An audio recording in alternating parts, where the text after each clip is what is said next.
अच्छा, अभी इस वीडियो में हम ये देखेंगे कि जब आपने कोर्स कर लिया, आपको सर्टिफिकेट भी मिल गया, तो उसके बाद आप कैसे ट्रांज़िशन करेंगे अपनी एज़ अ सॉफ्टवेयर डेवलपर या क्यूए या टीम लीड से टेक्निकल प्रोजेक्ट मैनेजर की तरफ या जूनियर प्रोजेक्ट मैनेजर से टेक्निकल प्रोजेक्ट मैनेजर की तरफ। स्पेशली ये वाली जो टिप्स हैं, ये क्यूए और सॉफ्टवेयर डेवलपर्स के लिए हैं जो कि अपनी ट्रांज़िशन करना चाहते हैं। तो इसके लिए है कि आपने स्टार्ट्स करना है छोटे से, फिर आस्ता-आस्ता बड़ा करना है, ठीक है?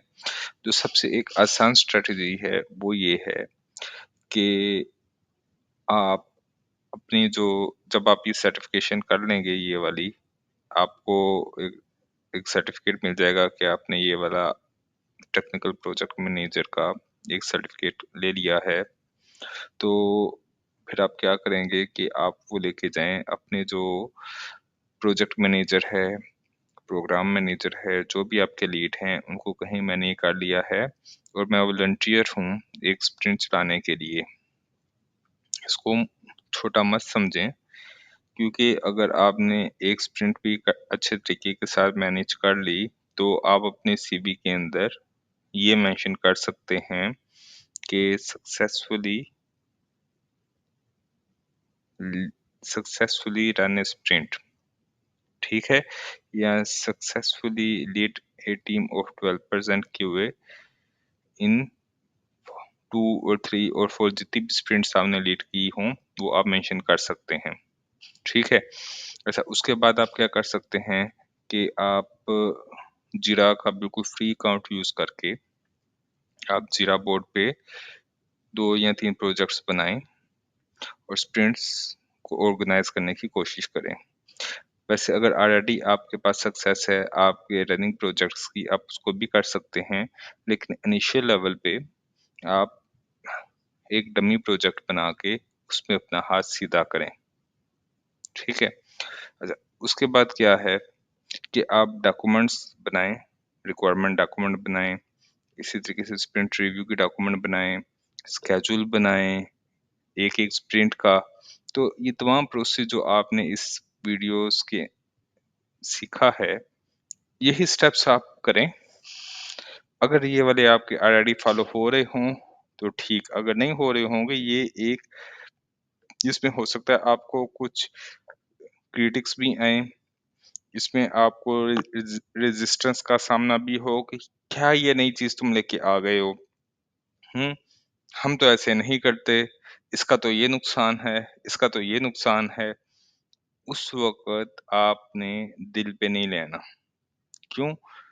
रेजिस्टेंस जो होती है ये हमेशा ही आती है, उसी वक़्त आती है कि जब सामने वाले को लगे कि ये वाला बंदा मुझसे बेहतर काम कर रहा है, ठीक है?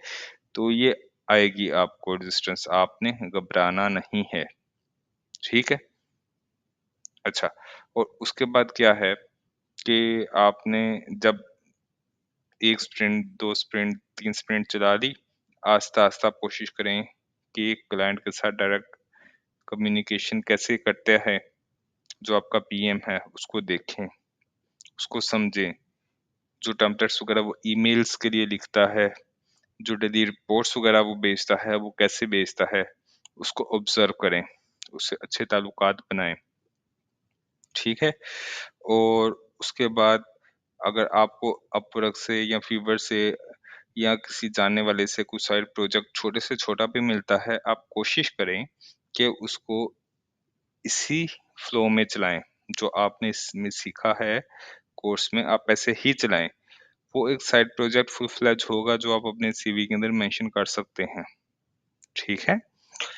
अच्छा, अभी एक चीज़ और, पाकिस्तान में और इंडिया में क्या होता है, वो कोशिश करते हैं कि एक बंदे से 2-2, 3-3, 4-4 काम लें, जितने भी स्टार्टअप्स हैं मोस्टली।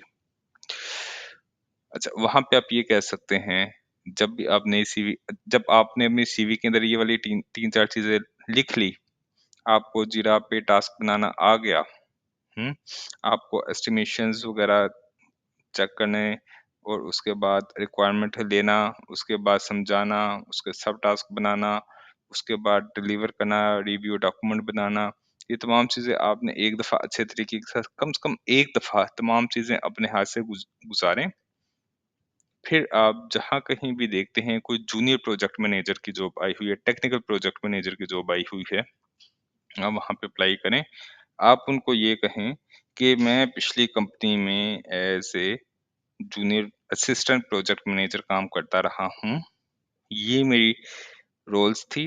मैं यहाँ पे क्यूए का काम भी करता था, प्लस मैं यहाँ पे प्रोजेक्ट मैनेजमेंट में भी असिस्ट करता था। ठीक है? उसके बाद क्या होगा कि जब आप कहीं पे अप्लाई करेंगे तो उनको एक टिकट में 2 मज़े आ जाएँगे। वो कहेंगे इस बंदे से हम क्यूए का काम भी लेंगे और इस बंदे से हम प्रोजेक्ट मैनेजर का काम भी लेंगे। इनिशियल लेवल पे अगर आपको अपनी मौजूदा सैलरी से कम सैलरी के अंदर भी जाना पड़े वहाँ पे, तो मैं रिकमेंड करूँगा कि आप चले जाएँ। वहाँ जाके थोड़ा टाइम दें उसको, उसके एनवायरनमेंट को समझें और कोशिश करें कि आहिस्ता-आहिस्ता फुल प्रोजेक्ट मैनेजमेंट की तरफ मूव हो जाएँ और जो आपका दूसरा काम है टेक्निकल साइड का जैसे क्यूए है या कोई दूसरा है आपका डेवलपमेंट का, आप उसको डेलीगेट कर दें। ठीक है? डेलीगेट का क्या मतलब है कि जो आपके वहाँ पे टीम लीड होंगे, आप उनको डेलीगेट करना शुरू कर दें, यार तुम ये वाला काम तुम देख लो और बाकी चीज़ें वगैरह मैं देख लेता हूँ। उनको एम्पावर करें आप, ठीक है? तो आहिस्ता-आहिस्ता आप यूँ आपकी करियर की ट्रांज़िशन हो जाएगी। अच्छा, कुछ चीज़ें ऐसी होती हैं, जो बहुत से लोग इस ट्रांज़िशन के दौरान में करते हैं, वो आपने नहीं करनी, ठीक है? सबसे पहली चीज़ है माइक्रो मैनेज नहीं करना डेवलपर को या क्यूएस को। अच्छा, जब आप निचले लेवल से ऊपर के लेवल पे जाते हैं, आपको पता होता है कि कौन-सी चीज़ डेवलपर्स को या क्यूए को पिंग करती है, तंग करती है। माइक्रो मैनेज उनमें से एक चीज़ है। अगर कोई चीज़ आपके साथ बुरी हुई है, आपके पिछले करियर में आपने कोशिश करनी है, आगे आप वो किसी के साथ ना करें। उनको एम्पावर करें, मॉनिटर करें, लेकिन साथ में एक पूछें उनसे दोस्त बन के पूछें कि अगर तुम कहीं पे स्टक हो, कोई ब्लॉकर है तो मुझे बताओ। ये काम वक़्त पे नहीं हुआ, कोई बात नहीं। ये चीज़ आ जाती है सॉफ्ट स्किल में कि दूसरों की बात सुनना है, ठीक है? जब आदमी निचले लेवल से ऊपर वाले लेवल पे आता है तो उसकी लिसनिंग ज़्यादा हो जाती है, उसका बोलना कम हो जाता है। क्यों? क्योंकि वो पहले दूसरे बंदे की पूरी बात सुनता है, कोशिश करता है कि उसकी पूरी बात को समझे, सुने, समझे और उसके बाद उसको जहाँ तक हो सके कंपनसेट करे, फैसिलिटेट करे और अगर हो सके तो नेगोशिएट भी करे, ठीक है? नेगोशिएट का क्या मतलब है कि एक डेवलपर है या क्यूए है, वो अपना टास्क वक़्त पे नहीं कर पा रहा, किसी वजह से उसकी फैमिली प्रॉब्लम है या कोई भी इश्यू वगैरह है, तो आप उसको क्या कह सकते हैं, यार तुम एक काम करो, अगर आपके पास ये अथॉरिटी हो तुम एक काम करो, तुम आज के दिन अपना ये वाला काम कर लो। अगर तुम्हें करना है लेकिन मुझे ये वाला काम इस डेट तक कंप्लीट चाहिए। तुम कल या परसों एक्स्ट्रा आवर्स लगा के ये वाला काम कंप्लीट कर देना। ये होती है नेगोशिएशन। ठीक हो गया? अच्छा, एक चीज़ होती है कि हम जब प्रोजेक्ट मैनेजर की तरफ ट्रांज़िशन कर जाते हैं, हम समझते हैं हमें सब कुछ पता है। लेकिन हम क्यूए या डेव टीम्स को हम स्टार्टिंग लेवल पे इंक्लूड नहीं करते प्लानिंग में। उसका क्या नुकसान होता है, उनको ये लगता है कि हम पे कोई भी प्लानिंग है या कोई भी बंदा नया आया है, वो हम पे थोपा जा रहा है, हम पे इम्पोज़ किया जा रहा है और बहुत ज़्यादा रेज़िस्ट करेंगे। इनिशियल लेवल पे अगर आप डेवलपर और क्यूए को प्लानिंग के अंदर स्पेसिफिकली आप इन्वॉल्व करते हैं कि भाई हम ये प्लान बनाने जा रहे हैं, इसमें आपकी क्या फीडबैक है? और उनकी फीडबैक 100% नहीं, लेकिन इतनी कम से कम आप इंक्लूड कर दिया करें कि उनको लगे हाँ, हमारी बात सुनी जा रही है हमारी बात की कोई वैल्यू है, ठीक है? अच्छा, जो सबसे लास्ट चीज़ है और मोस्ट इम्पोर्टेंट चीज़ है कि आपने घबराना नहीं है, आपने डरना नहीं है, ठीक है? क्या मतलब है इसका? कि अगर आपको किसी चीज़ की समझ में नहीं आ रही, आप मीटिंग में हैं, आपको किसी चीज़ की समझ में नहीं आ रही, आपने पूछ लेना है। कोई टास्क है जिसकी समझ में नहीं आ रही, सबसे आसान हल है आप चैट जीपीटी पे डालें उस चीज़ को, वो खुद ही आपको समझा देगा। उसकी आप ट्रांसलेशन कर लें गूगल से, आपको समझ में आ जाएगा। फिर भी नहीं समझ में आता, अपने सीखे हुए से डेवलपर से आप पूछ सकते हैं। नहीं, फाइनली आप जो स्टेक होल्डर है, आप ये मत समझा करें कि अगर मैं पूछूँगा तो उससे मेरी वैल्यू कम होगी।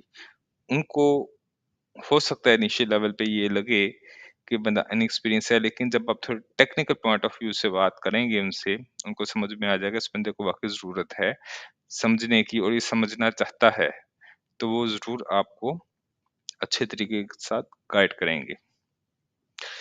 अब तक के लिए फ़िलहाल इतना ही। शुक्रिया आपका। Thank you.